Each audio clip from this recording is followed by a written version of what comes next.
Donc là, je vais présenter donc un document qui a été réalisé en septembre 2023. Donc, et je faisais l'état des lieux du modèle économique de la Ligue 1. Donc, on a pris notamment les bilans de Ligue 1 et Ligue 2 cumulés. Et puis ensuite, on a essayé d'établir un peu un modèle économique, hein.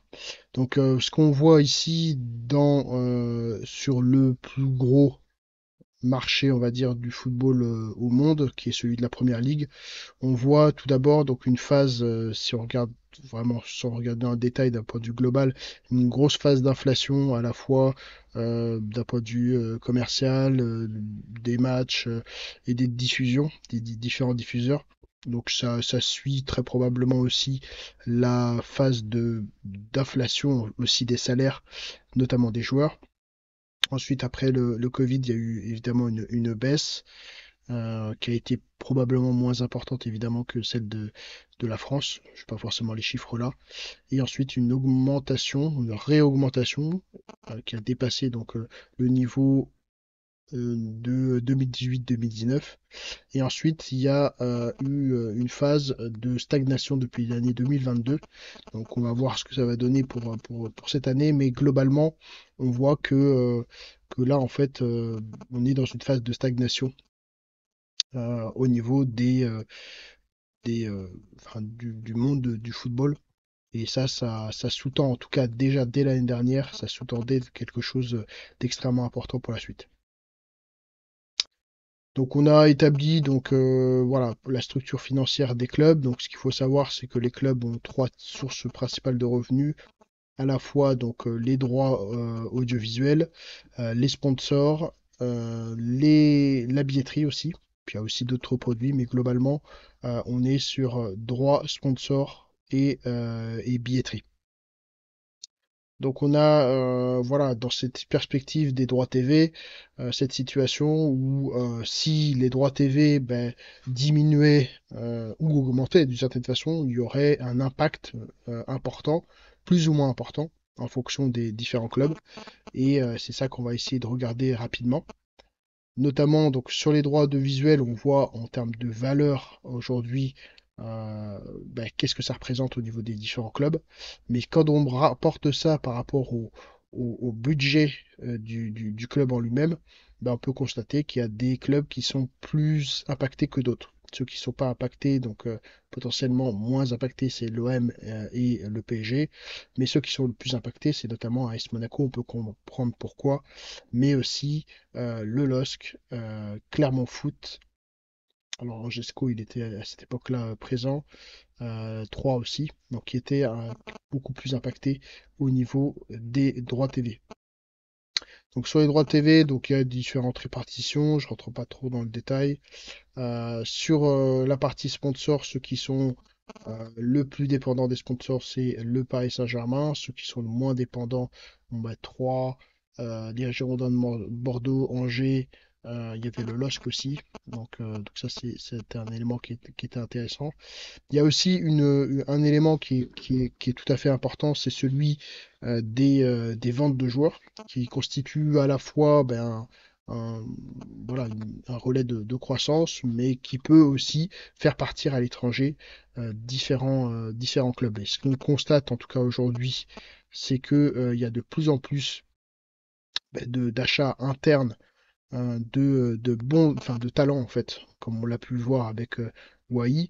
Donc c'est des choses qui sont en train de plus en plus d'arriver, et ce qui va permettre à la fois de bénéficier financièrement, comptablement de nouvelles ressources, mais aussi de garder des talents, ce qui constitue évidemment une attractivité pour la Ligue 1.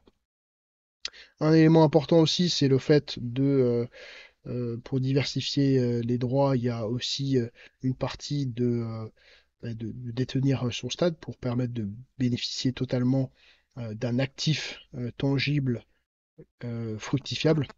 Et ça, c'est ce qu'on a pu voir avec la TF1, avec ce qu'a fait Olas avec son stade, mais bon, après, il y a eu différentes autres raisons qui ont fait que ça a été plus compliqué que prévu, mais en tout cas, quand les stades sont détenus par l'autorité publique, on peut constater que ils sont moins sensibles, évidemment, à fermer, par exemple, des parcages, quand on pense à Nantes, et puis aussi au niveau de la qualité de la pelouse.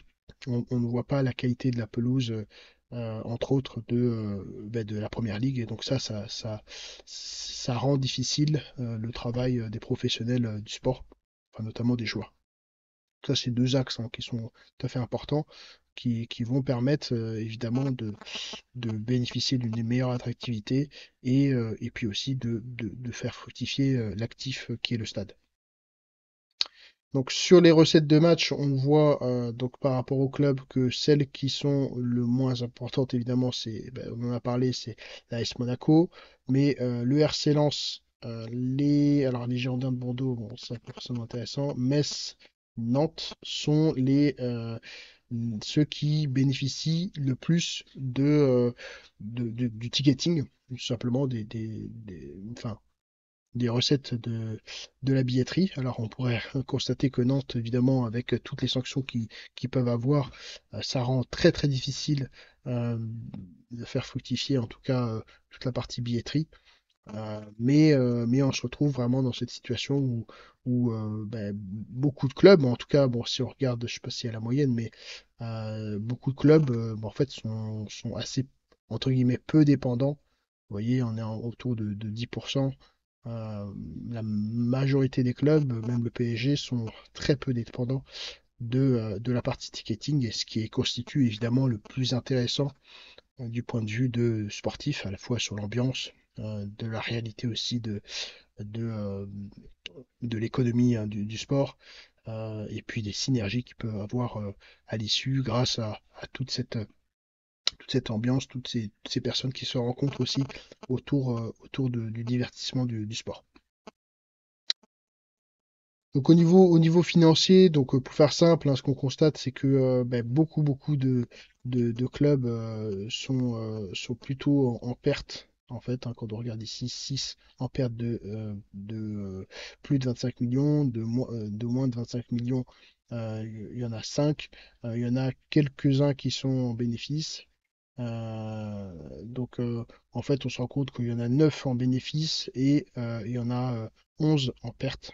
Donc le système économique français du foot est en fait assez déficitaire, et on peut le constater ici. Alors là, on voit, hein, ceux qui sont en positif. Et en fait, bon, ça peut traduire pas mal de choses, mais globalement, quand on est excédentaire, c'est à la fois lié à une bonne gestion, mais aussi tout simplement au niveau des ventes, hein, de joueurs, et ce qui ne permet pas en fait de garder une compétitivité d'un point de vue sportif. Donc donc là, je ne vais pas rentrer trop dans le détail. Ce qu'on constate vraiment, c'est que on est en train de muter, enfin en tout cas Ligue 1, sur un nouveau modèle, et que pour bénéficier, garder les talents sur la Ligue 1, tout en bénéficiant d'un point de vue économique enfin, d'une situation bénéficiaire, il va être primordial, évidemment, de sortir probablement, en tout cas, un peu plus de cette dépendance au droit TV, mais comment? Et ça c'est une vraie question. En tout cas, il y a beaucoup de clubs qui vont être en difficulté euh, suite à des changements négatifs au niveau des droits TV. Maintenant ça va être un vrai sujet de comment le marché, en tout cas, va s'adapter à la situation. Peut-être un des axes, ça va être aussi de privatiser un peu plus. On peut le voir avec avec notamment les stades, mais de privatiser beaucoup plus ce système-là du foot pour avoir de meilleures performances.